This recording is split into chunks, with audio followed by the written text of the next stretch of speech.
મોરબીના હળવદમાં જર્જરિત બાંધકામો સામે તંત્ર દ્વારા કાર્યવાહી કરવામાં આવી છે। ખેતરડી ગામે જૂની અને જર્જરિત પાણીની ટાંકી તોડી પાડવામાં આવી। માત્ર 5 સેકન્ડમાં જ ટાંકી જે છે તે જમીનદોસ્ત થઈ ગઈ। સ્થાનિકોના ઉપયોગ માટે નવી ટાંકી બનાવવામાં આવી છે તેવું પણ કહેવામાં આવી રહ્યું છે।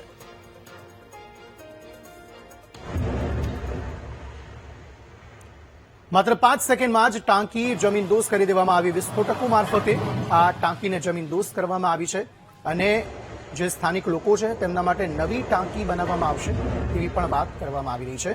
5 સેકન્ડમાં જ આખી ટાંકી વિસ્ફોટકો મારફતે હડામ કરી દેવામાં આવી, એટલે કે નિસ્તુનાબૂદ કરી દેવામાં આવી। તેવામાં જૂની અને જર્જરિત જે અન્ય બિલ્ડિંગો છે તેને લઈને પણ હવે કાર્યવાહી કરવામાં આવશે તેવું કહેવામાં આવી રહ્યું છે। મોરબી ખાતે જે જર્જરિત ટાંકી હતી તેને તોડી પાડવામાં આવી છે।